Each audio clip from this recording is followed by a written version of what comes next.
Hey everyone, James Labrie from Dream Theater, and you're listening to or watching the podcast Talking into Infinity with JT and Brian. Enjoy this. These guys are extremely informative. I love their dialogue.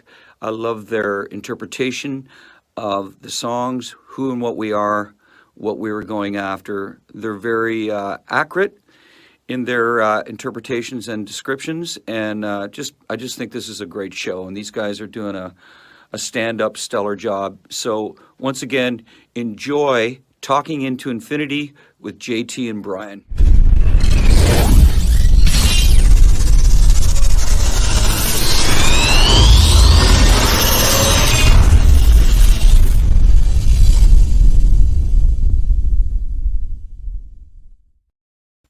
What is up, everybody? Welcome to another episode of Talking into Infinity, a Dream Theater podcast. I am your host, John. We are live on Facebook, YouTube, talkingintoinfinity.com, and the cmsnetwork.com. We are live at those four locations every other Thursday at 7:30 p.m. Eastern Standard Time. If you are watching on YouTube, please do not forget to click the like and subscribe button, and also smash that notification bell so that you are notified every time that we go live. If you'd like to catch video replays of the show, just check out our YouTube channel or the YouTube channel of the CMS Network. And if you'd like to catch audio replays of the show, just Google Talking into Infinity Podcast. Without further ado, let's bring on my very good friend, Mr. Andy Dufresne. Oh, I'm sorry, Mr. Brian Hendrickson. Dude, I love that you decided to pull up a movie poster as well, because I kind of had that thought. So that's why I've got Wes Craven's New Nightmare, and you've got The Shawshank Redemption, two of 1994's most fantastic releases. But I have another one to show you very quickly. This will be just for the video people here. So I thought this one would work as well. Jeez. So there's Dumb and Dumber, since that's me and you. So I was going to go with that, but then I thought, nah, New Nightmare works better. So I'll never forget the first time I met Andy Dufresne. that movie is so incredible. It is just so damn good. And I can't believe it was a bomb at the theater. I was one of the few that saw it in the theater. I don't know if you did. Because I'm like, oh, based on a Stephen King, story, whatever. And then I saw the director. I'm like, how could you not see this? Yep. But yeah, it turned into like this. It's one of those, if it's on, you can't not watch it. Yeah. How can you possibly turn it off, even if you've seen it 400 times? Yeah. It's such a phenomenal movie, dude. Like, it was funny because when I was looking up backgrounds, I was going to pick that one, but I thought, that's a little obvious. And I know that you're a big fan of that movie. And I thought, well, if he decides to go the movie route, I think he might pick that. And I was right. So there we go. You know what, though? New Nightmare, I love that. That's the one where they did the twist where they're having the nightmares while they're filming the movie as the actors or whatever, as the actresses. Well, yeah, it's basically like, almost like Freddy's real, and Right. the movies were just movies type of a thing. That was done really well. Yeah.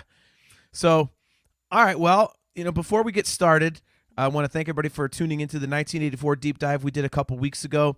A couple weeks from now, we will be doing a deep dive into Dream Theater's latest record, A View from the Top of the World. So we'll have that for you in a couple weeks.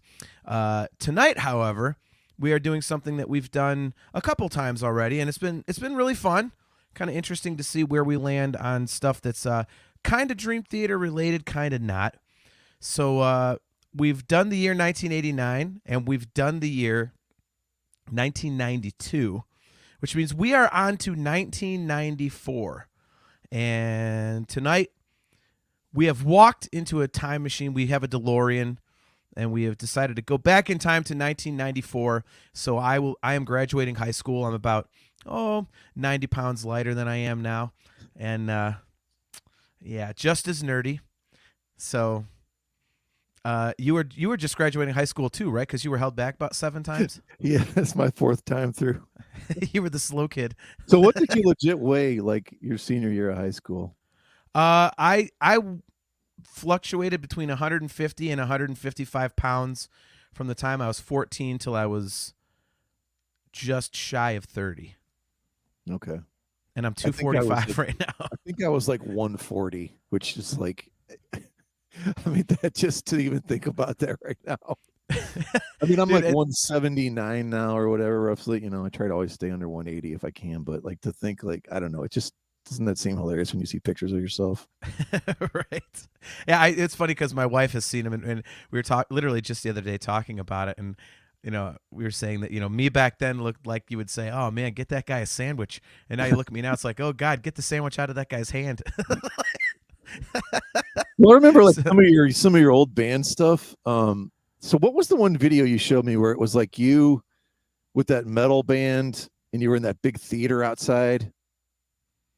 Metal Was, band. yeah, remember that? It was, I don't think it was your same band, or was your band before you'd had all your new members in it? It was like a really old guy playing guitar, I think. I are you talking about like with the cover band in the Ohio No. theater? Was that a cover band? I thought you guys did some originals. If you're, I was only ever in 2 original bands, so it was either Gatlin or APG. Okay. But it was that one where you only guys were like a 3-piece, weren't you? Or did you have 4? No, Because are you thinking of somebody else? No, you remember when we did the video night and you came over and played that video, and it was like super old, and you were outside in that big theater.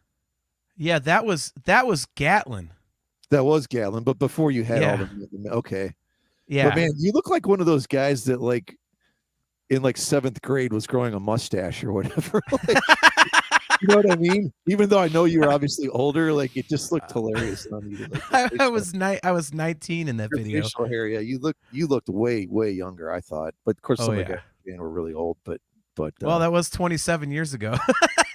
So I guess that'll happen. But yeah. Well, our buddy Joseph Wren, Discuss Metal Joe from the Discography Discussions, tuning in, says, "Riding nerdy into the council." This is not the council, Joe. This is talking into infinity. Come on now. So he's trolling us already. So back to the topic. Yeah, it's 1994. We went in our time machine and we go into a record store to try and purchase Awake, and it's not available. So we each have to pick 10 different albums that we would purchase since we cannot purchase Awake. And I will say that this year started out shitty. And I remember it, like I was going through the list of albums in chronological order, their release dates, and most of my stuff is from late in the year. And it was really funny. We were emailing today, me and you, and it was really funny for me to go back and revisit a lot of these albums because, as I said a couple minutes ago, like I graduated high school in 1994. So listening to a lot of these records in, back to back and reviewing them kind of was really nostalgic. And I was like, wow, like it was weird kind of revisiting the year that I graduated high school. So did you have any like crazy throwback memories listening to any of this, or was it just another year for you? I was kind of all over the place musically because grunge was kind of sort of, taking over or whatever.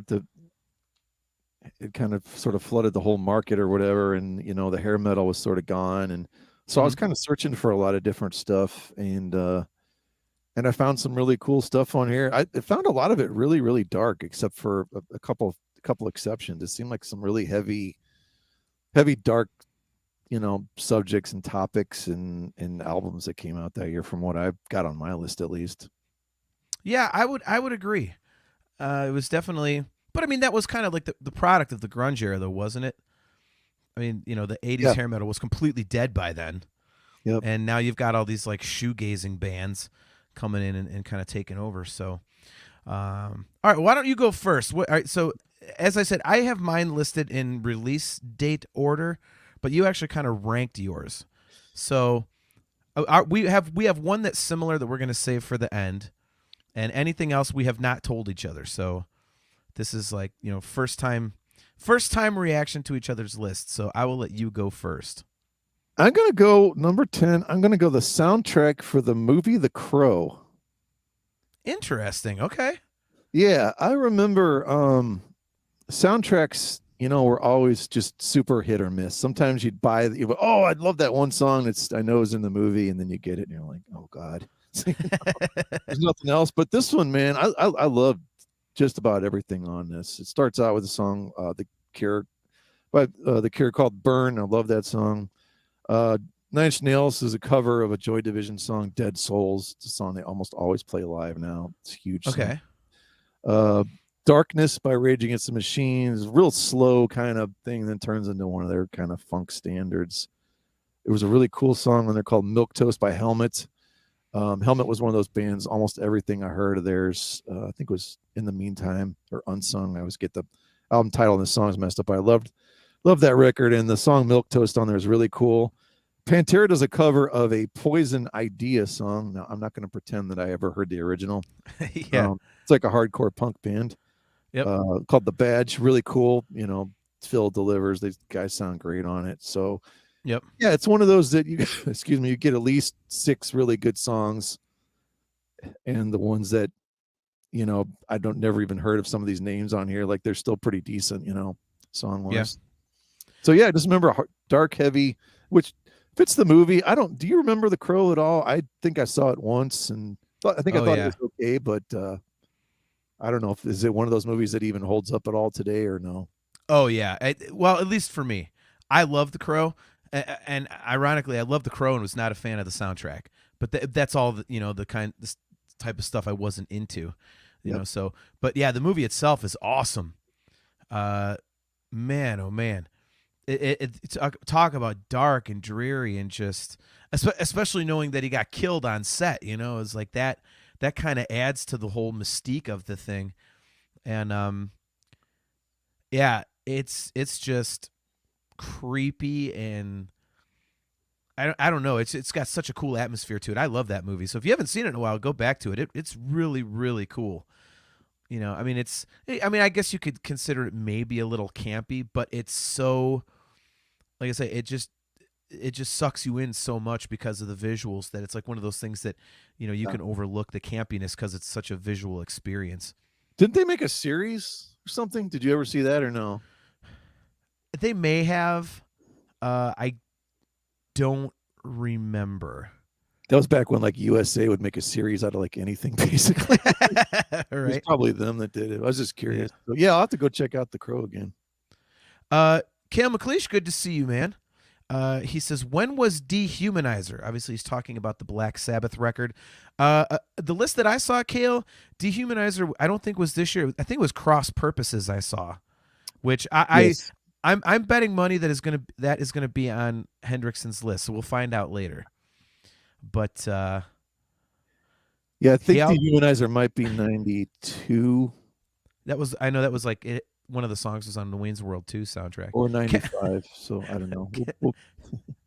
Look at Cale. I don't know any bands released something I want in 1994. He wasn't even born, was he? I would assume not. Well, maybe. I don't think so. I never know how old Cale is. Sometimes I think he's like 17. Other times I think he's like 42, and he's just lying to all of us. He's an enigma. He's a baby face. Yeah. All right. So my first record on my list was released on January 25th of 1994, and pretty popular record. And it is an EP, actually. It is Jar of Flies by Alice in Chains. So I'm a big Alice in Chains fan, and I thought, and I've always thought, that Jar of Flies is just a really cool kind of departure from like the hard rock that they normally do. Even like the goofy, like that bluesy tune, what's it called, Wailin' Wasp or something at the end. You've got the ba-doom doom doom doom doom doom doom, like that kind of like shuffly type of thing, but it's got their creepy like 3-part harmonies over the top of it, and but the rest of it is just really melodic, really well written, and it's mellow and just really good. And I think it sits very well next to the other stuff in the catalog. It's that breather moment for them. And truth be told, I really like to sing a lot of that stuff. So I've sang most of that EP live at one time or another. And it's just totally fun to dig into those harmonies and, learn just the intricacies of it. Because Lane Staley wrote all the harmonies for Alice in Chains, and he was just when you really get into what he did, man, that guy, I think he's underrated, because whenever people talk about, the singers of that era, it's always Chris Cornell and Eddie Vedder and stuff like that. It's like, and Lane gets mentioned, but not nearly as much as he needs to, and I think he's the best. So Mike Schollenberger tuning in. Good to see you, man. He says, hey, guys, several great albums for me in 94. Jar of Flies is definitely in my top 10 as well. Well, a man of good taste, Mike. Appreciate you getting on my side there. So, what's hilarious to me is an album like Facelift, and then you go, these guys can do something like Jar of Flies. Like, you wouldn't see that coming a million miles away. There's no way. And it's so like, I had to pull it up just because I couldn't remember, all exactly what was on there. But I mean, 3 in a row here: Nutshell, I Stay Away, and No Excuses. Like, oh my God. I mean, just incredible acoustic pieces of music. And like you said, melodically, Lane and Cantrell, their voices, the harmonies are just, I mean, I could see why you love singing them. I mean, it's great singer stuff. I mean, who the hell would not love singing that if, and you got a great voice for doing that stuff. But thank you, man. But yeah, man, I mean, it's just such a contrast. Like, I just would never think that a band like that could do something like that, Yeah, that's why I like it so much. It's like after you get Facelift and Dirt, then they put this out, and you're like, wow, man. Like, and again, like I'm a big, like, a lot of the stuff on my list here. Well, I can't say a lot, but it's definitely like vocalist driven, I noticed, and I just love the vocals in Alice in Chains. So, and this record definitely showcases them. So, all right, what do you have next on your list? Next I have, it looks like Kale put this one on there. Super Unknown, Soundgarden. I love, and speaking of vocals and harmonies and things that are done on some My Wave, I mean, I love the way the vocals bounce all over the place in that thing. Like, it's like a round in certain parts. I mean, it's so damn good. And the rhythm section is so great. Spoon Man, I always thought that was a killer song. Like, the only one on there, like, I'm so tired I can't even stand it. If Black Hole Sun, like, they can put that song in the dirt and bury it in the desert somewhere for 5 million years. But FL on Black Days, I still love the title track. I mean, just a dark, harrowing, brutal album, but there's plenty of melody, and I think it's Cornell at his absolute finest vocally. Like, he does the heavy, but he does the melody stuff with it, and I just think they're clicking on all cylinders, and they never, I think it's the true apex of this band. I think is Super Unknown to me. Okay, I will refrain comment. Soundgarden is one of my least favorite bands. You just go, no. Oh, yeah. Well, okay, so Chris Cornell has an amazing voice. He's such a phenomenally talented, or was such a phenomenally talented vocalist, but I just can't stand the guy's tone. I mean, that's the reason why I can't listen to Winery Dogs. It's a Portnoy project and stuff, but Richie Kotzen, when he sings, sounds so similar to Chris Cornell to me that I'm like, I can't listen to it. So I couldn't stand the tone of Cornell's voice, even though he was an absolutely phenomenal vocalist. So, I will say Soundgarden is one. I have kind of like a funny memory about them. I was reading Guitar World back around that time, and Gavin Rossdale from Bush, who I hate Bush. Like, they're in my top 3 most hated bands, and that guy just sucks. Yep. And he was calling Kim Thayil a garbage guitar player. Yeah, okay. And I'm like, you only play power chords, you piece of shit. Who are you gonna call a crap guitar player? I mean, what is that? So, that's one time I got Soundgarden's back, but yeah, Soundgarden really not. Yeah, so. Chastity's checking in. This is good. Okay, so Chastity Crawley, good to see you. Real quick, I got your email, and you are more than welcome to come on and co-host with us for a bit on the fan hangout on December 30th. So you are in. So Chastity emailed us asking if she could jump on the fan hangout. Nice. So, she says, super late, but finally have time to sit and watch the entire live. Learning a lot and getting a list of albums to check out. As much as I'm saying that I don't like Super Unknown and Soundgarden, Chastity, that is a hugely popular record, and most of my friends like Soundgarden, and they say that that's an absolutely incredible album, so I would definitely check that one out. Well, including Mike Schollenberger, Super Unknown, also one of my top albums of all time. Wow, that's like, look at that, pretty high damn praise. Almost seems like we're pandering now. So how did Chastity find out? I was curious when we have new people on. Did she just search Dream Theater podcast, or do you know her? Or No, she just emailed us out of the blue when we were talking Nice. a couple episodes ago about the fan hangout on December 30th and how people can co-host Sweet. with us. By the way, guys, if you want to co-host with us on December 30th for our fan hangout, it's a Friday night. Just email talkingintoinfinity@gmail.com. I think she just Googled us or something. All right. Well, So, this guy I do know, John Toburin, Big John, one of my buddies, 94 freshman year, Downward Spiral, Far Beyond Driven. Gee, I wonder if that's going to show up on anyone's list. Ready to Die, Corn, and Purple STP. Yeah, those are all awesome choices, man. don't make me spit out my iced tea, you jerk. Oh my God. All right, so moving on to the next one on my list. This is from March 15th of 1994, and it's actually a collection.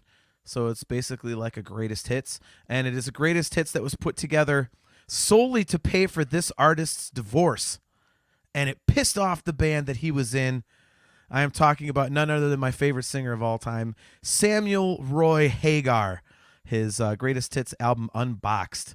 So even though it's a greatest hits, man, I mean, Sammy, I could listen to Sammy sing anything. Just sing, as I always say, like sing the phone book. And it's got some great tunes on here. A couple of them are not, his standard fare. Unfortunately, it doesn't feature your favorite Sammy song, Brian, Dick in the Dirt. But, every time I listen to VOA and that comes up, I just laugh because I know how much you hate that, Right. that lyric. So, but yeah, so I mean, not much to say because it's a greatest hits album, but I just, man, I love Sammy's stuff, and it's just a really good collection, that has a wide range of his things. It's not too long either. It's not like one of those like here's 30 songs. I think it's like 14 tunes or 12 tunes. So, Sammy Hagar. Again, not much to say except for Sammy fucking rocks, and I love the guy. So, yeah, that's the next one on my list. So, what do you have? Since you're going from the bottom, you're at what, number 8 now? I'm at number 8, and this is arguably the happiest album, and I think we really needed this album to come out when it did. I think it was more towards the summer, but you're the expert on that. And we have without this album, this band would not be what they are today. It absolutely made them complete sensations everywhere. Green Day, Dookie. That was one that I pulled off my list to keep it to 10. But yeah, I mean, what else can you say? It's like it's one of those where, other than, well, you're a drummer, so you can play drums, but it's one of those where I can pick up and be like, okay, I could probably play every song on guitar and every song on bass. I can't play drums like that, no way. But you could sing every song. You could fart around with them on your acoustic guitar and play them all. We've talked about this before, how hard it is to make an album of songs like Dookie, because they sound so damn easy, and it's not easy to do that. It is extremely difficult to play the same 3 chords that every band has used for 40 years now, or 30 years, whatever it is that rock's been around, and make them sound different, and make them sound new, and make them sound fresh, and make you feel something when you hear it. And that's what, I mean, borderline every single song on this album does. It's just fun. I mean, what's not fun about this? I mean, you almost have to be in a coma, and you can totally hate Green Day for what they are now, or their political views, or anything else, and say, well, they haven't done anything in 10 years. Who cares? They did this. I mean, it doesn't matter if they did anything else after this. They did this. You know what I mean? Like, I just think it's just great. Like, it's just one of those where I kind of forget about it, and like, oh man, it's Green Day, Duke. Yeah, even though you've heard, half the songs on here 4 million times, it's just a great album. Well, there's a reason you've heard them 4 million times, because they're kick-ass tunes. Yeah. I mean, in the cover band, we play Basket Case, every night, and people go bonkers for it. Sure. Why wouldn't you? So it's a great, fun, great song. Yeah, you're right, though. This is a really, really fun album to listen to, and especially back then, like, I really got into it, again, because there was that fun factor, and it wasn't all dark and dreary and just blah, like all the grunge stuff. And you don't have to think when you're listening to it. You just put it on, you're like bouncing and singing, and yay, and it's just a good, fun thing to kind of dig into. I think that's there's really not much more you can say about Dookie than it's fun. I mean, it's not like some musical masterpiece.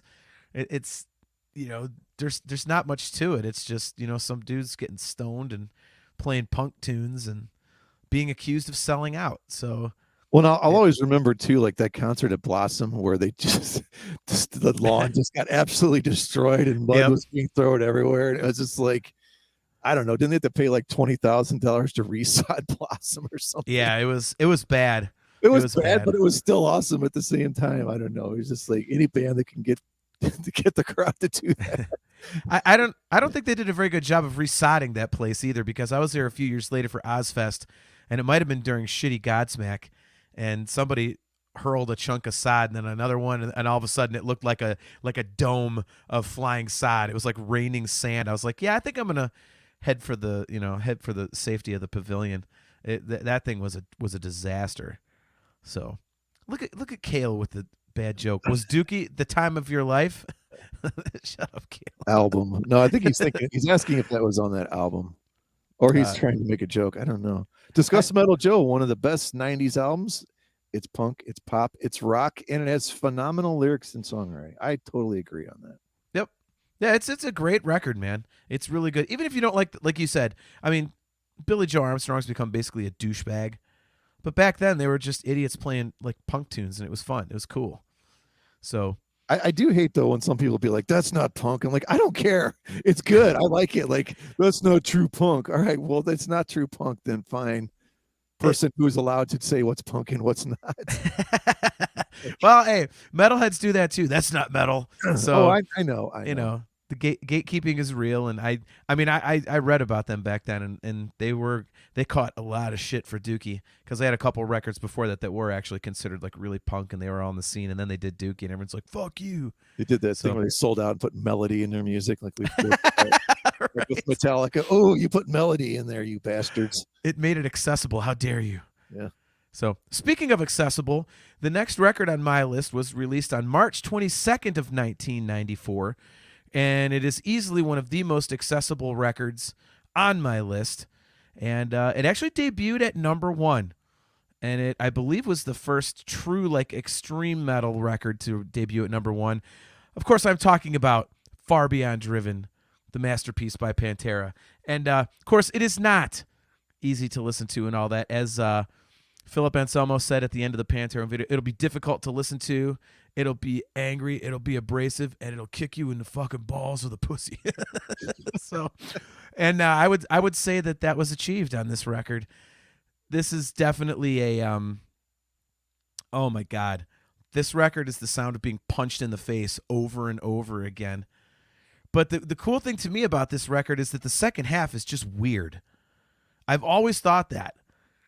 It's a phenomenal record, but the second side has these weird things that they're doing, and yet it still meshes with the rest of their stuff so well. But it was really experimental on that second side, I always thought. But it does have some incredible riffs, like Slaughtered. You know, I mean, Pantera just, in my eyes, can do no wrong. I absolutely love Pantera. They're definitely in my top 4 or 5 favorite bands. Love Dimebag. Pissed that he's not around. Like I said on the Van Halen episode, like, you know, sucks that we lost Eddie and Ted Nugent's still here. I'd say that about Dimebag and Ted Nugent. So, you know, maybe we can make a trade, a 2-for-1. Bring back Diamond Eddie and take Ted. But yeah, Far Beyond Driven. Do you have that on your list? I do have that on my list. I won't say where would. it is when we get there. I'll tell you. But Okay. yeah, man. I mean, you know, I just Becoming, 5 Minutes Alone. I'm Broken. Good Friends and a Bottle of Pills. What a drugged out, you know, no pun intended, trippy song that is. Right. You know what? It's funny. You mentioned Slaughtered in that second side and whatever. Like, by the time I get to that, I'm just exhausted. Like, I there's like a 2-3 song thing that I'm ready for them to go ahead and just get to their cover of Planet Caravan, which is phenomenal, which like fits perfectly for the end of that record, because it is like a journey into just God knows what, and who knows what's going on. And you're, you know, like, I would love to like listen to that, like if you've been awake for like 2 days or something, and just like sit down in like a dark room or something. See, I guarantee you'd start hallucinating, like listen to an album like that, you know. Yep. But yeah, like you said, there's just, I mean, just so many great songs on there. I'm glad you mentioned Planet Caravan, because for me, for some reason, that's the song that I always think about when I think about Dimebag and like him being gone. It's like for some reason, I just picture that song, and it's like kind of like a beautiful kind of capper to it. And like you said, it's a great way to end that record because it's like that deep breath at the end. So I've always thought that as well. So I'm really glad that you brought that up. Discuss Metal Joe is going to get banned for the chat for bringing up unanswerable questions. He says, you get one choice, vulgar display of power or far beyond driven. Which do you choose? I choose vulgar. I don't think it's close. As much as I just said I love this album, man, I love vulgar. I just love it. I don't think I could answer it without thinking a lot. Yeah. So that might have to be like one of our cage matches. We'll have to match up the song counts and like maybe do a cage match, vulgar versus far beyond driven. I love them both, and the reason it's difficult is because I have a little bit of a bias in this argument right off the top of my head for far beyond driven, because vulgar display, all those main songs were so overplayed. You know, like Mouth for War and Walk and New Level and This Love. You know, I mean, it's, you know, you hear, so it's like, okay, well, and like, how do you remove that from the equation? So it's, well, plus, you know, Far Beyond Driven is way more experimental, for lack of a better word, you know. Yeah. It's not as straightforward. Yeah. It's like if like the first half is if vulgar got a little bit weird. And then the second half is if they were just like, yeah, now we're all fucked up. Yep. So, all right. So, yeah. So Far Beyond Driven, I absolutely love it. We'll have to dig into Pantera on another episode, man, because I love Pantera. I don't know about you. I'm a huge, huge Pantera guy. So how far will you drive for the, I don't know, we're not calling it a reunion. We're a celebration, I guess. Let's just use that word. How far will you drive to go see that? 3 hours? 2? No, I think I would drive as far as like New York City or something. Oh, wow. Okay. Like 8 hours. I mean, dude, here's why though. My wife never got to see Pantera live, and my stepson never got to see Pantera live, and he's a huge, huge metal guy. Like he loves everything. His two favorite bands are the Beatles and Slipknot, for Christ's sakes. But he listens to rap and country and everything. Dude, he's amazing. That's so awesome. I'm not kidding, dude. When he runs the radio in the car, you'll hear like 7 different genres. It's the weirdest thing. I love that about him. But he absolutely loves Pantera. It's like one of the first heavy bands he got into. And, of course, he never got to see him, you know, because he was born in 2001. So, yeah, I'm definitely going to drop some coin on that Pantera celebration reunion, whatever you want to call it. That's going to be a pricey one for me. So, how about you? Yeah, I want to see it. I mean, I'm sure that they'll be closer than that. You know, they're going to have to hit Chicago or Detroit or Pittsburgh or something. But yeah, I'll see it. I mean, I guess it's going to still be a while because I don't know if you read, Zach hasn't even started learning the song. Yeah. So maybe he'll like, once they have the dates to him, that's when he's like, all right, screw it. I'll start learning them. But you know how that goes. Like, unless you know for sure you're going to have to learn or play something, like I'm not going to learn it right now. Dude, I read a rumor online that they're getting $250 million to do that run. I can't. That doesn't sound possible to me. Dude, Pantera was huge. Absolutely, but they're not going to sell 20,000 seaters. There's no way. They might sell 10,000. I mean, they might maybe in some of those, like a year and a half, 2 years. Well, if they do some of those like stadiums over, you know, in other countries or something, maybe that sounds. Oh yeah. Shit, well, I don't want to pay $200 to see this either. I'm already in for that, so I'm down. Yeah, that's you and I are always different when it comes to it. Right. I'm like, wait, it's more than $5? Yeah, I'm out. Screw this. All right, so number 7 on your list. What do you have? I have the debut vocal appearance by Pepper Keenan when he joined Corrosion of Conformity.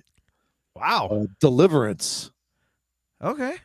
You know, it's kind of funny because we were just talking Pantera, and he, you know, was kind of the main, I don't know if he's the main guy, but at least second main guy in the other, I'm drawing a blank here.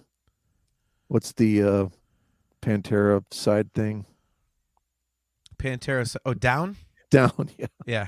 The opposite of up. Yeah. No, but this band, like, it was weird. I remember my roommate had this CD. The guy I told you, Steve Batley, used to work at Scene, and he had the CD, and I was like, I thought these guys were like, they switched. They used to be a hardcore kind of a punk band, or hardcore at least, and Pepper Keenan joined, and it's like it really reminds me of like Skynyrd metal. And like Skynyrd gets a bad rap for stupid stuff like Sweet Home Alabama, but man, they have some killer tunes like Saturday Night Special. I mean, that are bordering on hard rock metal, and that's what I think that this band kind of brings out. There's a song on there called Albatross that I love. Like he's almost channeling like an inner Ronnie Van Zant. Okay, with a great riff. A song called Broken Man. There's a really cool acoustic interlude, like 2 minutes barely. Just the acoustic guitar thing they do. It's called Without Wings. But yeah, just an album that just comes out of nowhere, and you're like, wait, this is so I'm sure people who are true fans of Corrosion of Conformity probably thinks this is the worst thing that ever came into existence, because it's nothing remotely like their old stuff. But I just think it's a great album. They went on to do another album. They did multiple, but one of my favorites they did, I think, was called Wise Blood. That was a great album, or a great song nonetheless. But yeah, Deliverance, Corrosion of Conformity. Well, see, you're educating me. I didn't know that Pepper Keenan wasn't in the band all the time. So there you go. Yeah, no, he wasn't. Brian, Discuss Metal Joe, Brian, swamp music, mic drop. Yeah, it's swamp metal, I guess. It's funny because when I'm looking up some of this stuff just to try to refresh myself, that says things like stoner rock, and yeah, I always kind of thought stoner rock, I don't know, sort of sucked, to be honest. So, like, I like Caius. Like, I was never into like I like some Queens of the Stone Age stuff, but I didn't like Caius or anything. And I don't know, the Sword or whatever some of those bands are. I was just like, eh. Well, the Sword just broke up, so there you go. I know. They're now the Knife. Yeah. The Machete.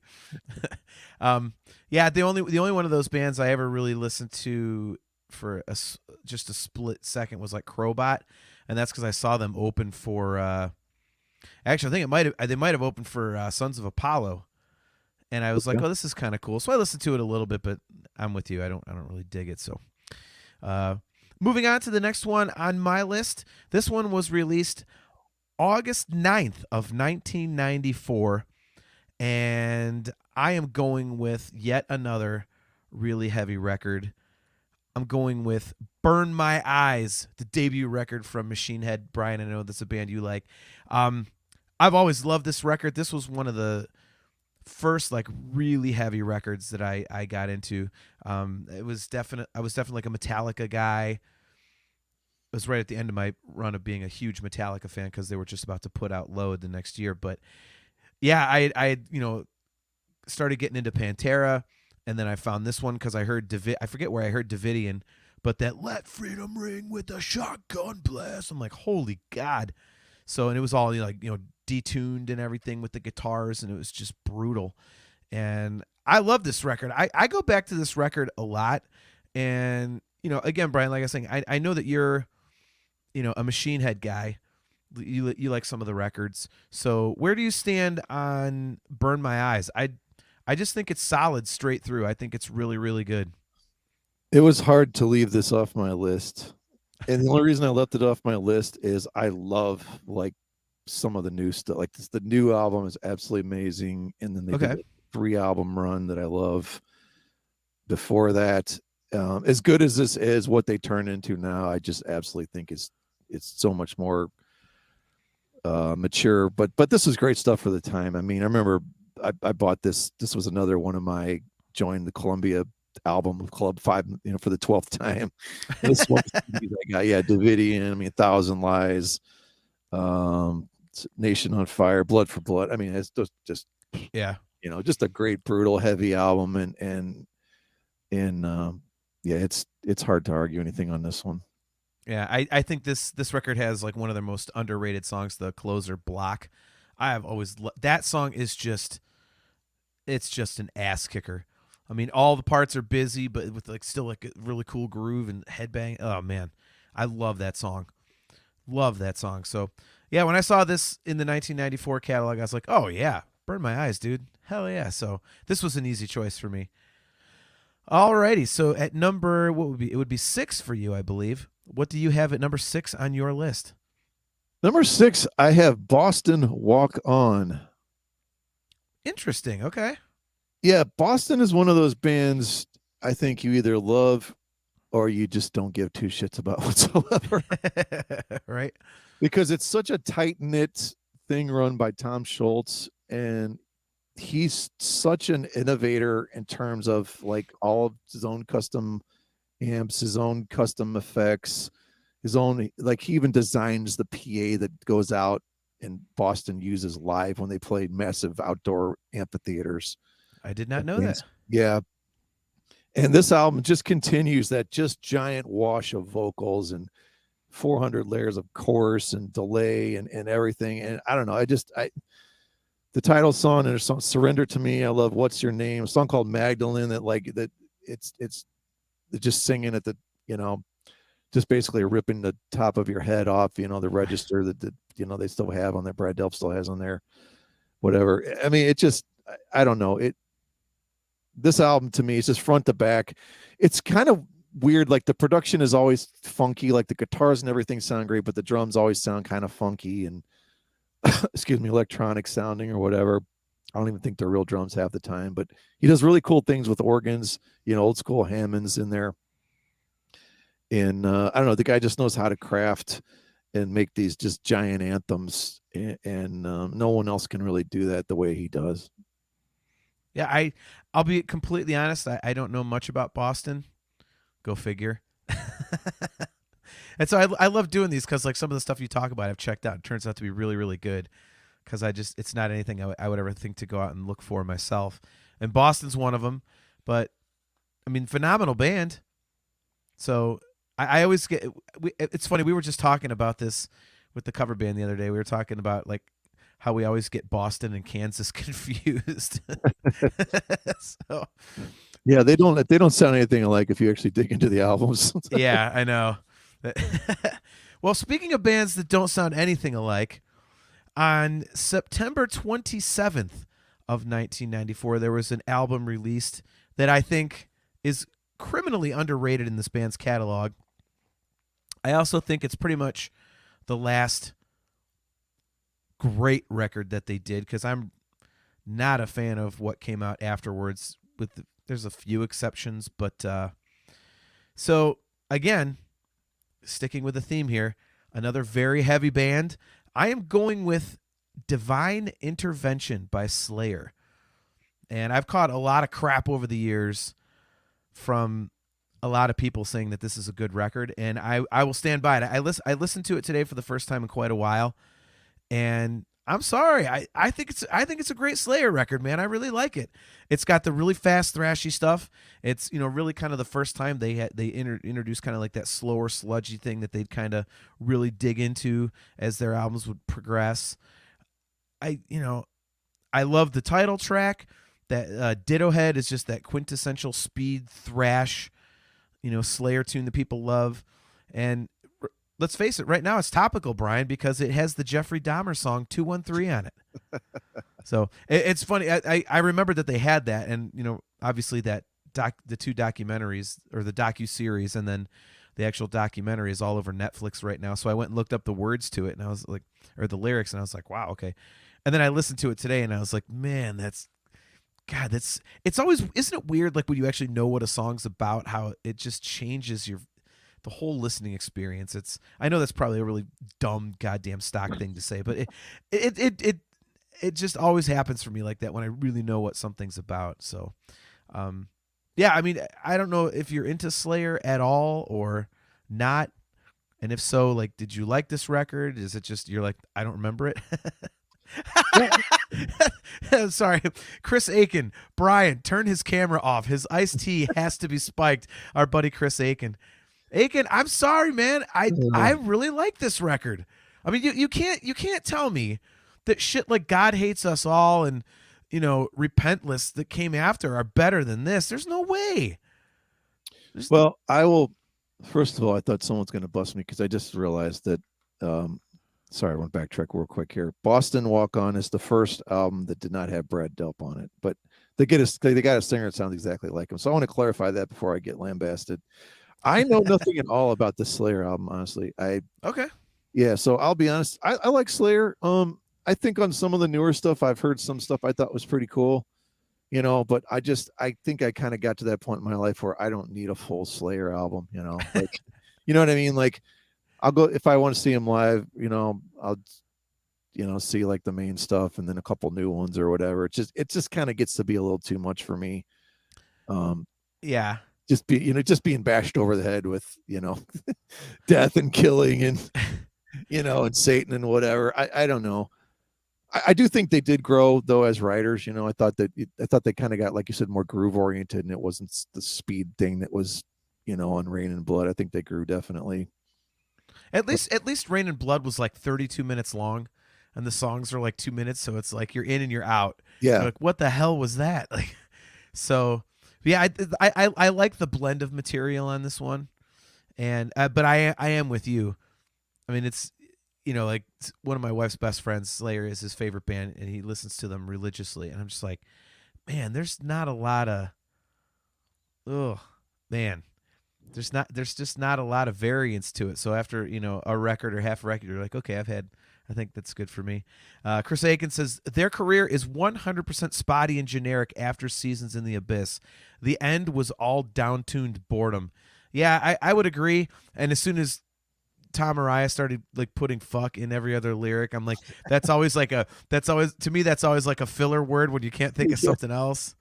So I see Aiken. I would say after Divine Intervention, I was a huge fan of Seasons and South of Heaven and stuff like that, and I thought this fit right in there with it, at least to me.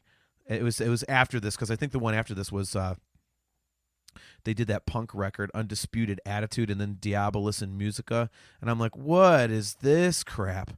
I hated those. So I have God Hates Us All on CD. I think I listened to it like twice ever. I don't know. I don't even know why I bought it. I think I was like, oh, I hadn't heard a new Slayer one in a while, and I bought it, and it's like, eh. Yeah, I didn't get into the later half of their career, so. But all right, so at number 5, what do you have? This will be the shocker of the whole list that no one will care about whatsoever. Okay. I have Toad the Wet Sprocket Dulcinea. Wow. I did not think we would get a Toad the Wet Sprocket. Yeah, I love reference on the show. I guess Fear is their second album, I'm assuming. So this is album 2 and 3 for them. Yeah, I've always loved Glenn Phillips' voice as a songwriter, and whenever I see them live, if I get a chance to see them live, I try to go every time, because it's just puts on just a great show. I mean, they just go song to song to song. They don't BS around, and it's all mostly acoustic based, mellow stuff with some kind of cool guitar things going on here and there. You're mostly 3.5, 4 minutes. You're out. You can cram in 17, 18 songs in a night. And I love all these songs because you can, being a piano player, I can pick almost any one of these songs and I can, sort of fart around with it on the piano. And if I could play guitar, I could pick it up and play them on guitar, And I always like music like that. And just a fun, like, especially like if you're out sitting around the campfire in the summertime or whatever, or out camping, or, going along in your lazy canoe or something, it's just, yeah, I don't know. I just always loved that band. And this is one of my favorite albums. Yeah, this is another band I know nothing about. This was that, man. Well, hey, Mike Schollenberger's on your side with this one too, man. He says, Toad is a great dark horse. I can't speak. Toad is a great dark horse choice. One of my college roommates' favorite bands. Heard that album many times. Yeah, these types of bands, I could never get into. And even as the years have gone by, like as my tastes have changed, which granted they haven't changed a ton, but I was gonna say, wait, what? I'm the first one to admit. Well, I like the new Van Halen and the new Dream Theater. Pretty That's much. My taste of it's pretty much, man. Well, they get bonus points because I still think they did the best song on the Kiss My Ass tribute album. I mean, I love their version of Rock and Roll All Night. They turned it into a folk song that's like a round. I mean, I love it. I think it's fucking amazing. I love it. It sounds great to me. See, I'll get to reworked versions of songs in 2 albums. Sometimes when these things get reworked, they just suck. I'm like, will you leave it alone, please? I love it because they didn't try to. They did it exactly how I like that whole tribute album in general, though. I think it was done great. I remember liking, I think, 2 songs off of that. That was it. Gin Blossom's Christine 16 was good, and the Lenny Kravitz one I thought was decent. Which one did he do? Deuce. I mean, that's Okay. like, it sounds like a Lenny Kravitz song. Man, if I was doing a Kiss tribute, I would want to pull like something not as well known. Like this is well known, but I would do something like I've always loved Shock Me. I love the Ace tunes. So as much as this record takes a beating, the Into the Void song from Psycho Circus would be fun. That'd be cool. Like Rocket Ride, the B side from Live 2. Dangerous, danger me, danger Oh. you, dangerous. Didn't we spend like 3 hours at work one day making fun of that whole album? And Yes, we did. Yes, we did. Oh my God. All right. So the next one on my list was released on October 4th, 1994. And this is a band that I actually opened for at Ron's Crossroads in Akron. I looked up the date today. December 7th of 1997. I opened for this band on the tour that came after this record that I'm about to mention. But October 4th, 1994, I have Low by Testament. This is my gateway Testament record, and I have always absolutely loved it. Just absolutely loved it. And it's funny because it comes 2 years after The Ritual, which is pretty much like, your standard, early Testament record. And then here comes Low, just tuned down and brutal, and it was like, what the hell is this? And just a fantastic record. I love it. There's really not much of a bad song on here for me. There's a couple I might skip, but I really, really love it. That song Dog-Faced Gods always makes me laugh because that was the catalyst for the subsequent record Demonic, which was nothing but the death metal vocals, because Chuck Billy said, we played Dog-Faced Gods live. Everybody loved it so much we did a whole record of that stuff. But the song Low is just awesome. Hail Mary's great. Even like the ballad. I love the ballad on here, Trail of Tears. Just a great, great Testament record. I really like this one. Yeah, I was kind of out of my whole Testament thing at this point, and I didn't get back into them until like, I don't know, 5-6 years ago, maybe a little more, maybe like 8 years ago. I think you had a live album or something you turned me on to. They've done a few live ones, or is it? Yeah, just... there was one right around this time. Yeah, okay. It's like live at some, I forget what it's called. Well, no, the live one I heard I thought was newer, but yeah, okay. It had all this older stuff that I'd never really heard. But yeah, I mean, there's some like Trail of Tears I remember thinking was cool. Yep. And yeah, I mean, just pretty much, they don't do any too much stuff that's like not good, Yeah. Almost everything has at least 3 or 4 where you think these are good, They're one of those really odd bands where later in their career they're a lot heavier than they were at the beginning. You don't see that a lot. It's kind of interesting. So yeah, is that from detuning and just production stuff, or? Well, I mean, it's detuning and production, but it's also the aggression of it. They sounded more like, a B-level Metallica on the first 4 or 5 records, and now when you think of a Testament record, it's that like really heavy, kind of thrash and just intricate riffing. It's a lot more. There's a lot more meat on the bone. I think it's weird, man. Well, I think they're able to mix metal with thrash more, whereas before maybe they were more kind of straight thrash, I guess. Yeah, along those lines. But Chris A. controlling me says, this is a great topic. John, I'm shocked you haven't had Soundgarden's Super Unknown on your list yet. Brian actually brought that one up earlier in the show, and you'll be happy to know that I did not crap on it. I did say that Soundgarden is one of my least favorite bands, and I pretty much left it at that, so I'm behaving myself tonight. So, all right, Brian, what is next on your list? This would be what, number 4, I believe, correct? Number 4, you already talked about this one, Far Beyond Driven. Okay. So I guess we won't revisit it other than to say pretty damn good. Yep. Those Parafellers, I tell you. They got a future. All right. So next on my list was released on October 14th of 1994. And I actually bought this record to listen to it today because I didn't realize it wasn't available to stream, so I just purchased the MP3s. And I do not like the original material on this one. It's about like 2/3 live, 2/3 original. It is No Quarter. Jimmy Page and Robert Plant, Unleaded, by Jimmy Page and Robert Plant, obviously. Anytime you can get Jimmy Page and Robert Plant in an acoustic environment, I am way, way, way on board. It's so good. I mean, it's just this record is worth it just for the Rain song. Anytime you give me the Rain song, I'm in. I that is my all-time favorite Zeppelin tune. I absolutely love it. It's actually one of my favorite songs ever by anybody. But yeah, the original stuff, like the studio stuff, is all that world music and everything. And I just do not care for it. But the live stuff, I mean, Robert Plant gets a little goofy here and there with the Robert Plant isms. They do, Since I've Been Loving You. It doesn't sound like Robert Plant anymore. It sounds like a stutter. So I was like, all right, dude, let's get the word out. Come on. But Right. other than that, I mean, the drummer they had on that stuff does a really, really good Bonham. I mean, he's got some of the Bonham isms to him, which was really cool. And the one thing I will say that I we're talking about reworked versions of songs. The version of No Quarter on this record sucks.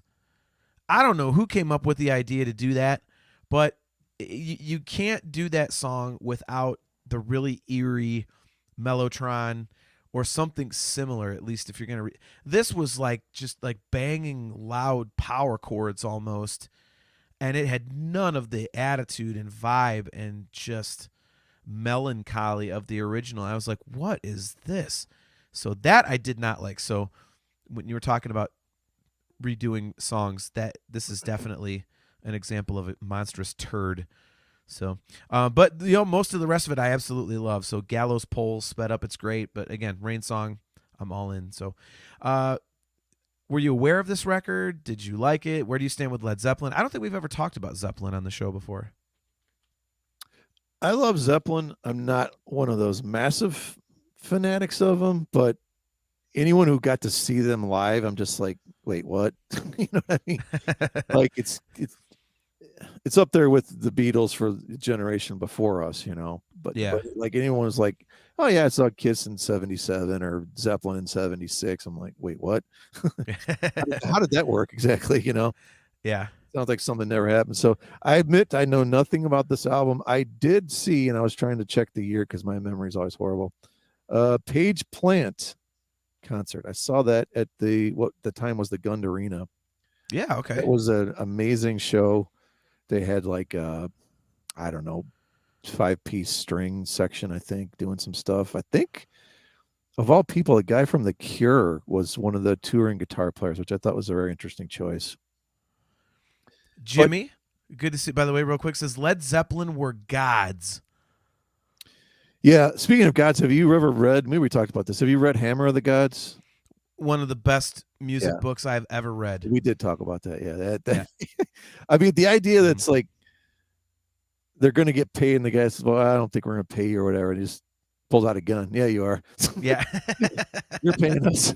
I mean, it was so damn gangster, old school in those days. Like, no, here's a gun to your head. You're going to pay me right now in cash. Like, what, a suitcase full of like $240,000 or something. Like, yeah. I don't know. There's some great. I think I actually read that book like twice. Didn't they? I think they did a re-release of it with some more stuff added or something. Yeah, it's a little bit expanded. That's the one I have. It's hard to find. I think it's out of print, so you got to kind of do some digging for it. But I have a copy, so definitely an excellent book. Chris Aiken says that he met Jimmy Page the night before that Clarksdale show at the Dio Maiden show. Amazing experience. I'd love to meet Jimmy Page. Dude, he's weird to me. Real quick before we get to the next one on my list, but where do you stand on Jimmy Page? Like, I think he's one of the greatest songwriters to ever live, at least in terms of rock. Absolutely phenomenal rhythm guitar player. Not a good lead player. Every time he comes up on the list of like greatest guitar players, I'm like, that needs an asterisk because his lead playing is so unbelievably sloppy. It's I guess I understand what you're saying, but at the same time, you're insane. I mean, that's Well, that's just the style. I mean, I guess I get what I get. You're such a Van Halen, worshiper that I get what you mean. But if it wasn't for Jimmy Page, there wouldn't be 90% of what's out there. I mean, that's just kind of a fact, in my opinion. yeah. Well, and see, know I'm Eddie not. Van Halen. Look at that, Chris Aiken. Same Yeah, Chris, yeah. Again, Brian, turn his camera off. His iced tea has to be spiked. I'm telling you, man, it is sloppy. If you listen to that damn solo in the middle of I'm drawing a blank. Hold on, I'm gonna look up the track listing. I can tell you what it is. Is it on this album? On this newer one? Yeah, it's like, was it Livin' Lovin' Made, I want to say, or Heartbreaker? It's like that that solo break, like Well, it's freaking sloppy. first of all, negative points for them for trying to redo this. Like, you like this album, which is cool, but I think it's totally stupid when guys like this redo something they already did that's like amazing. Like, I don't. It's like adding the stuff to the Star Wars movies, and I don't want to know your opinion on that. A whole other show for that. But I don't know. I just always think that's silly. But like you said, they did try to make stuff acoustic, so I don't know. I haven't heard the album, so I guess I can't comment on it. But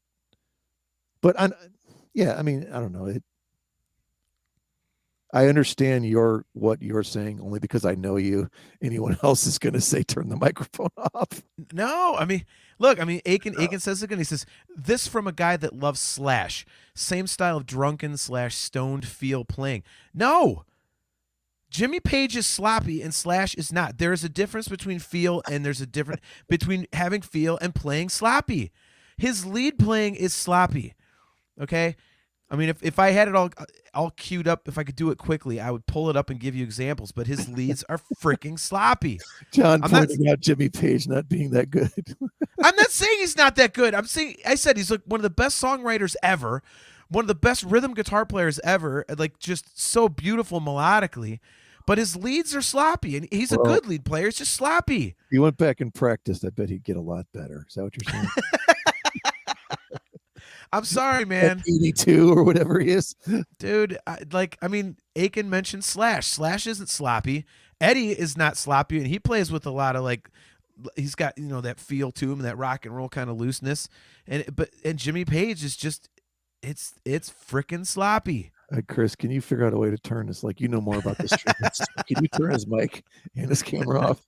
Mostly his mic. Oh, you guys suck. You guys suck. All right, so we're into your top 3 now. So what do you have at number 3?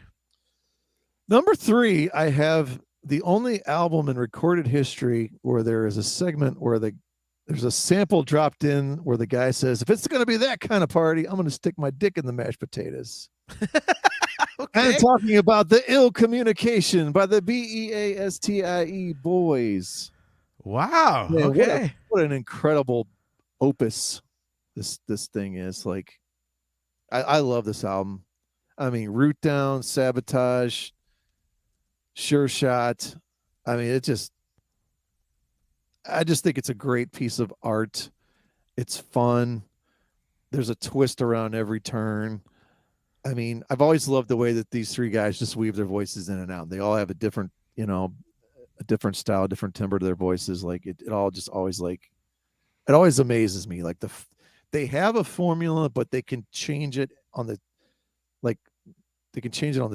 twist of a dime and just go some other crazy way. And they don't have to drop in all those samples and get your feet moving and get your head bouncing. And then you're still singing along to the stupid lyrics. Like they're so beyond juvenile, but they're also incredible at the same time. So I love it. Yeah. I think it's a great album.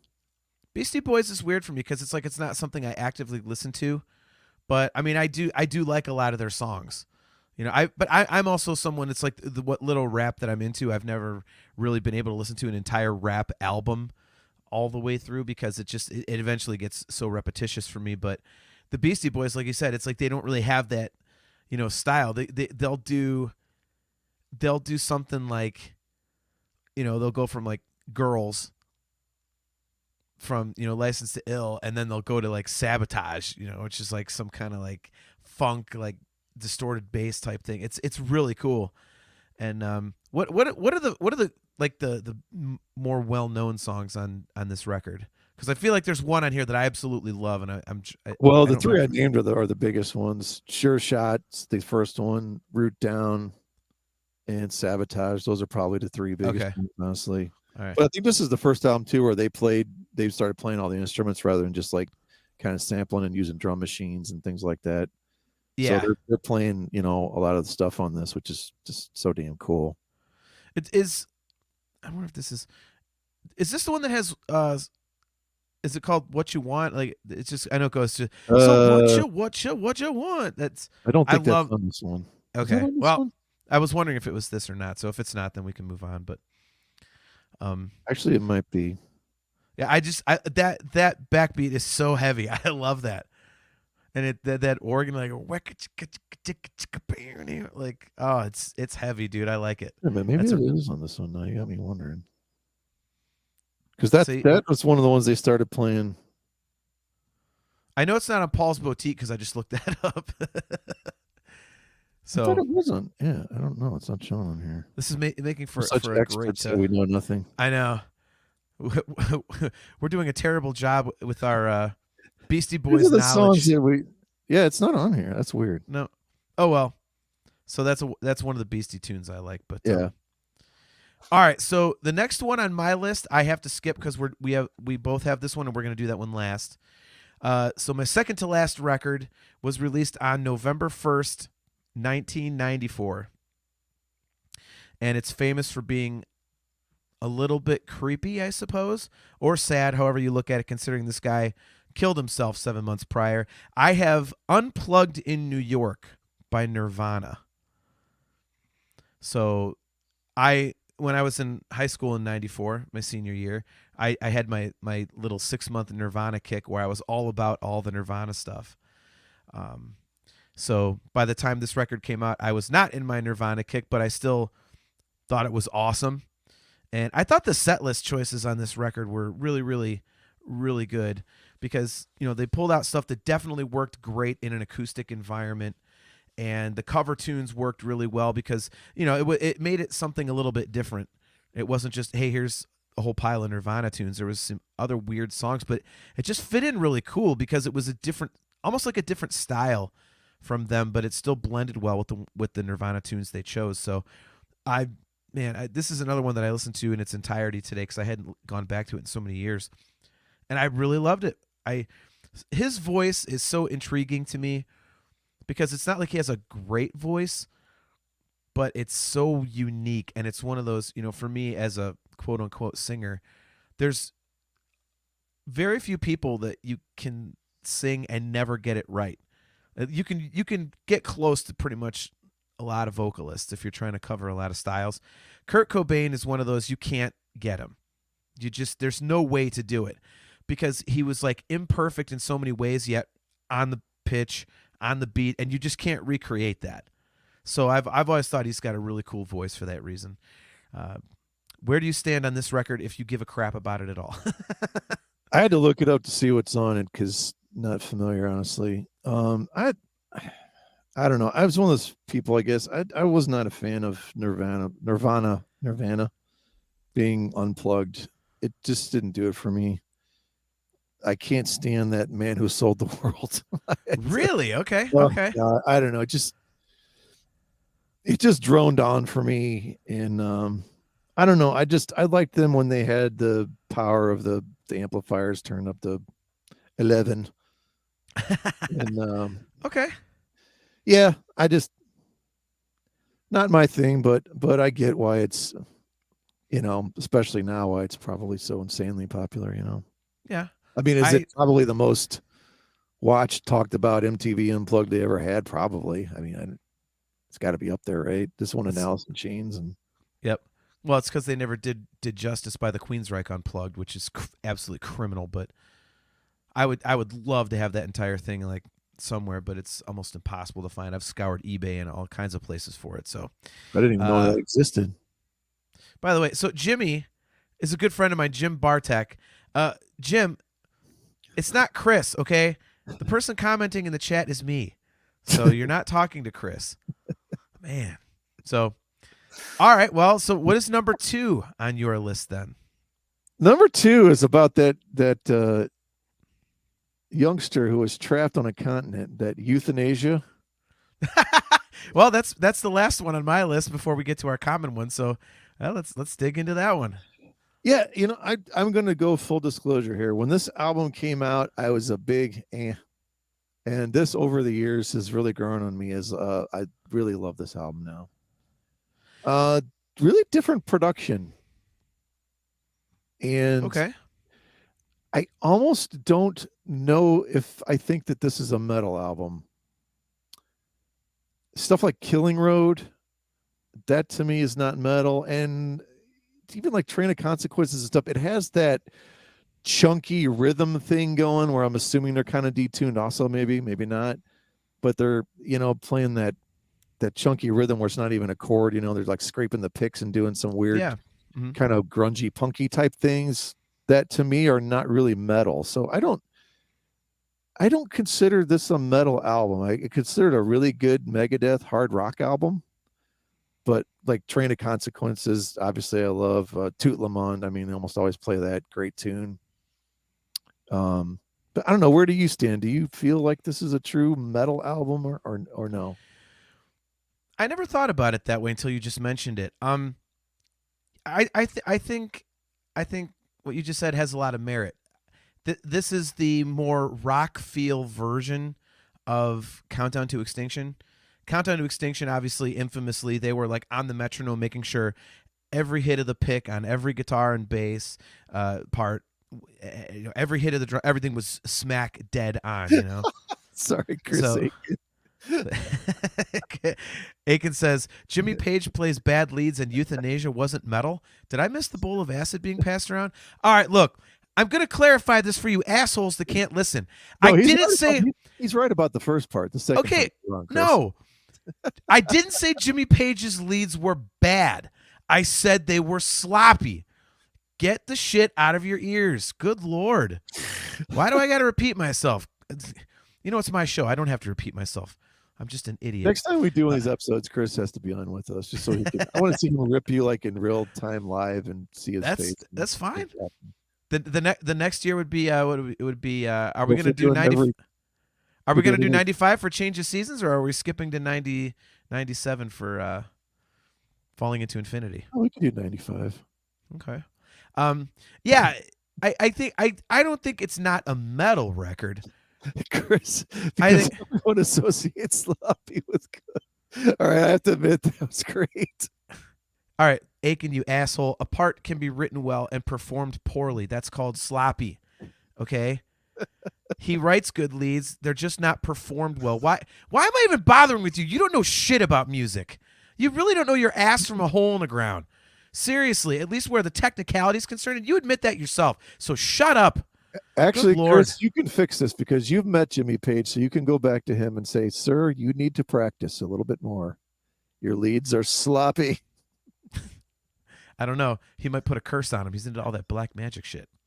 Yeah, I mean, I wouldn't say that it's not metal per se, but I think it definitely has a rock feel to it. I agree with you there. It's a little bit more accessible. It's not as in the the heavy pocket, the jin, jin, jin, jin, jin, jin, like most of the stuff on the previous Megadeth records, especially Countdown. So yeah, I mean, to me, yeah, I would agree with you mostly. I still think it is a metal record though, but I think it definitely has more of a hard rock feel to it. I also think it's the last truly great Megadeth record. A lot of people are really into cryptic writings. I like that record, but it's okay. And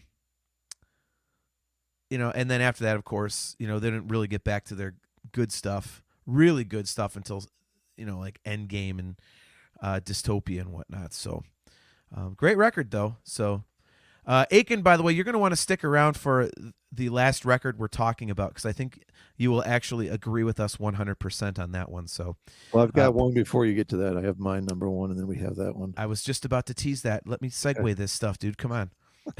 That's my job here.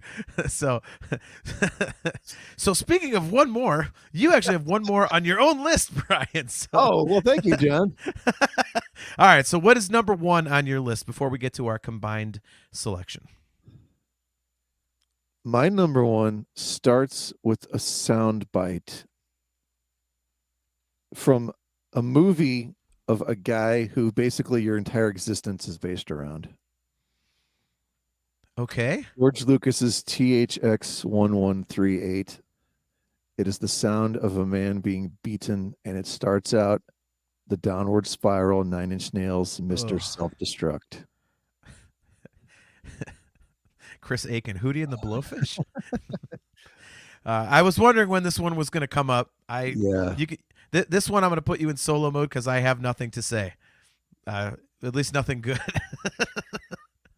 Oh my gosh, this is an absolute blistering clinic masterpiece in how to make an album using technology.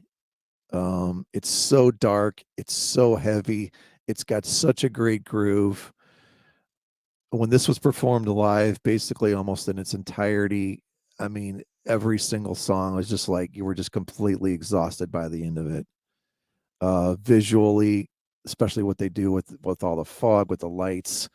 Trent's always on the cutting edge when it comes to their live performances, but they're, to me, to this day, I don't know if there's been a better album using technology than possibly Downward Spiral, 9 Inch Nails. And I think it's probably one of those that would probably be my top 5 albums of all time and probably never move from that spot. I'm not going to put it number one, but yeah, just, I mean, this is the album that completely launched his entire career. And now the guy does soundtracks for animated movies and writes stuff for pop stars and scores everything else. And Chris Aiken and Brian, thoughts on The Fragile after? I actually love The Fragile. I think maybe it's a little too ambitious because it's a double CD, double album, but super dark. I think it's a good there's a lot of elements of Prince on Fragile, I feel, as well, which is going to sound weird, but anyway, yeah, Downward Spiral. I don't know. I can't say enough superlatives about it.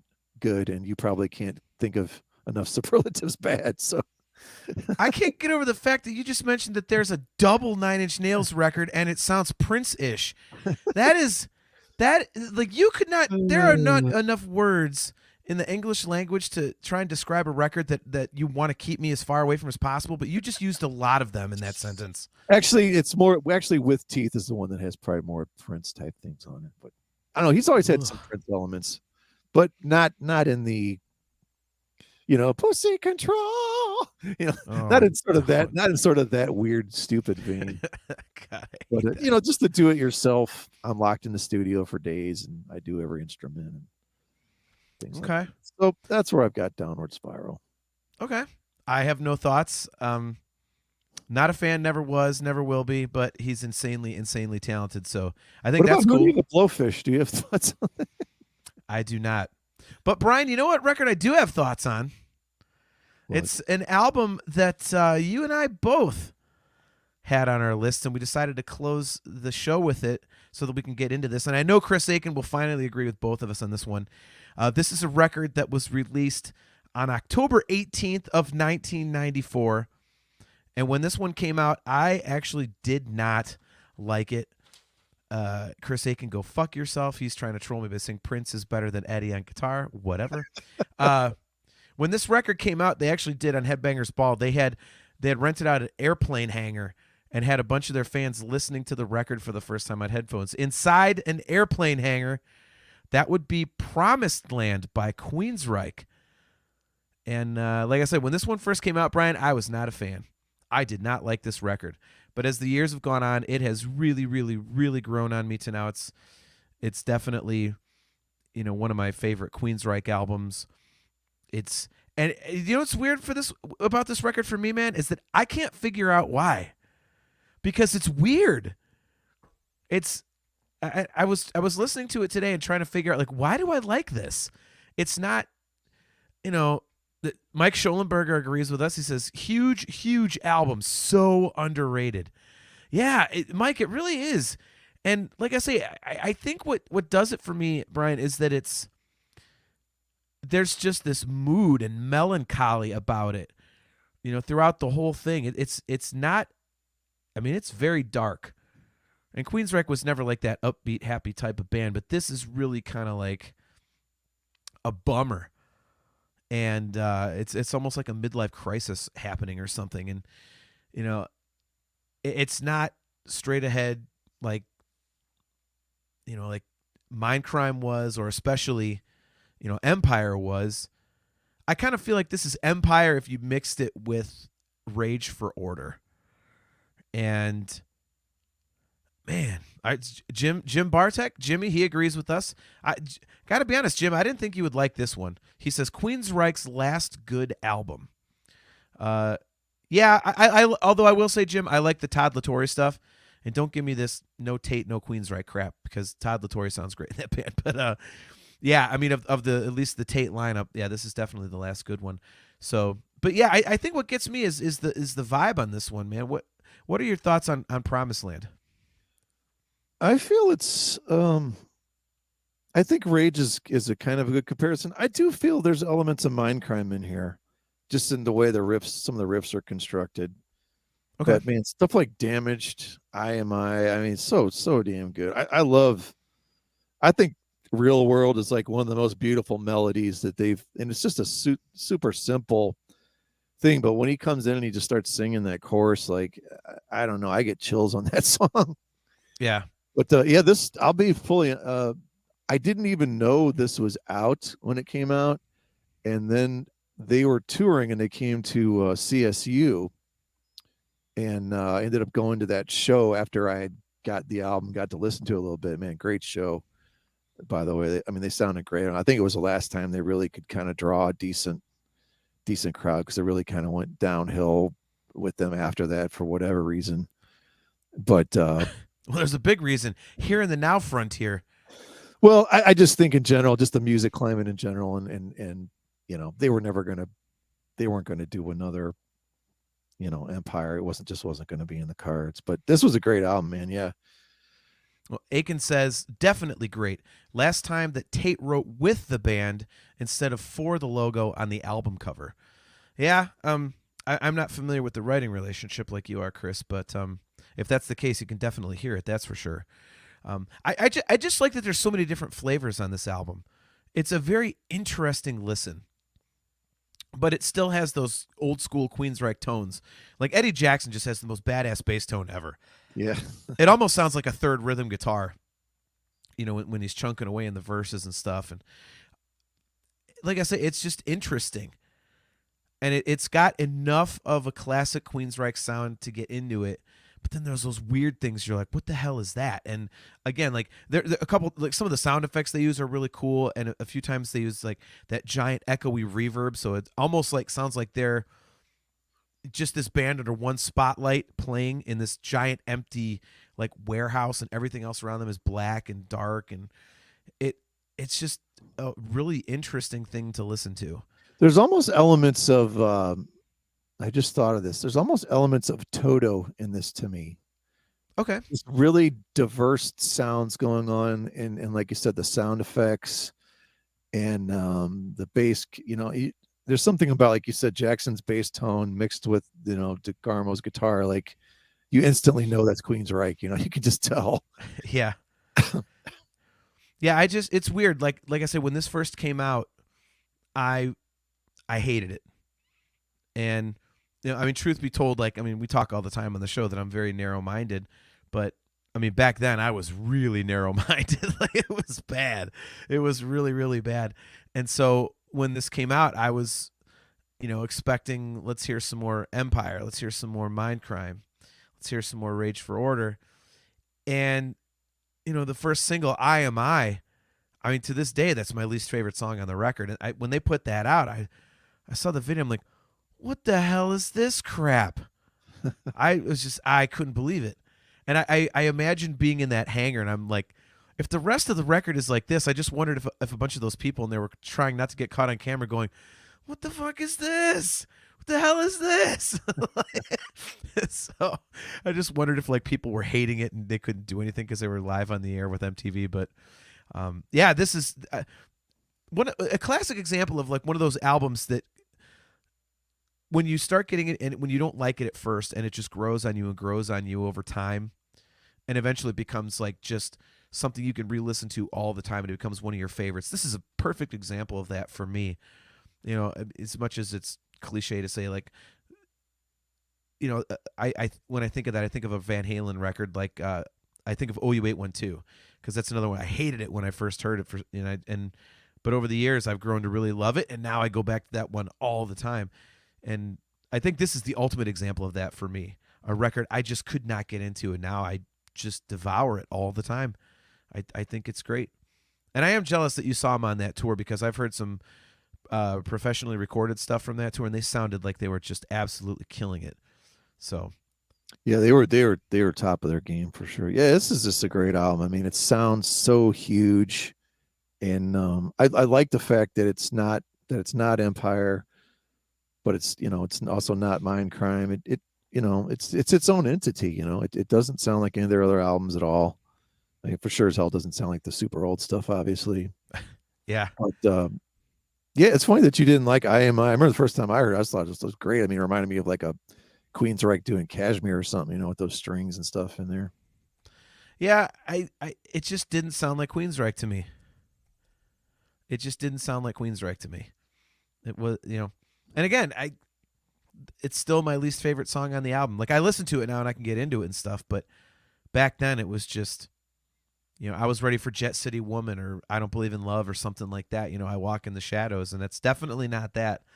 My last thought on this one for me, we talked earlier about Far Beyond Driven and how Planet Caravan was such a kick-ass album closer.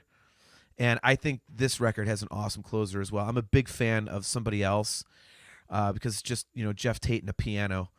And I think his voice sounds fantastic in that environment, to the point where there's like an extended version of this record and they've got a full band version of Somebody Else, and it's not good.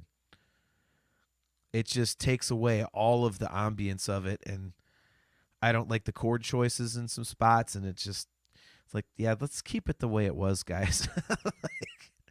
So I would love to know if they actually... Someone else. Sorry. Yeah, one of my favorite records, and I don't even know the damn song title. That's good. Always good to bring knowledge to the table that way, idiot. No, yeah, that piano thing is amazing, man. I remember hearing that, and I was like, wait, this is Queensryche? Right. So, well, all right, man. Well, this was a good time. I like when we do these. So, yeah, we might have to have Aiken on as a special guest when we do our next one. Are we going to do 95 or are we going to do 97? Yeah, let's do 95. Why not? 95. So we can't get a change of seasons. We have to get 10 other records. Okay.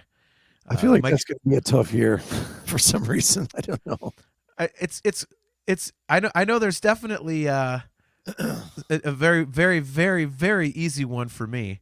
So Mike Schollenberger, he says, Someone Else may be my favorite song on the album. And Aiken and Mike have a couple honorable mentions, their choices. Aiken says, don't know if you mentioned these, but some honorable mentions. Dickinson's Balls to Picasso. I actually almost had that on my list, oddly enough. Stabbing Westward's Ungod, Gilby Clarke Pawn Shop Guitars, and the true number one, I knew he would say this one, the self-titled Motley Crue record. Oh, God. I just, man. He's as bad trying to sell that as you are trying to sell the last Van Halen one. Dude, A Different Kind of Truth is awesome. Shut the fuck up. You are so wrong.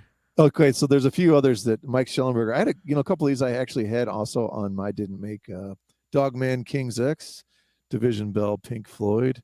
You did mention one that I did not put on there. It was tough to leave off. Black Sabbath, Cross Purposes. Yep, I thought you would have that on there because I know you're a fan of that record. Yeah, I love the Tony Martin stuff. I don't know. It's just hard to. I know that I love the other two of the other albums more. So I was like, It was hard to just put that one on here. But yeah, man. I mean, some pretty damn. The first Weezer album came out, the Blue album, also cool stuff on there. Okay. So Jim Bartek is also a fan of Balls to Picasso. I mean, let's face it, the Dickinson solo stuff was really good, I thought. Aiken wants to know, did he miss STP Purple? I didn't have it on here, and neither did no, Brian. I didn't have it. We had one other guy, John, put that down as a good one. Yeah, decent album. I like it more than the first one, that's for sure. But I was never a big STP guy. I like the hits, kind of.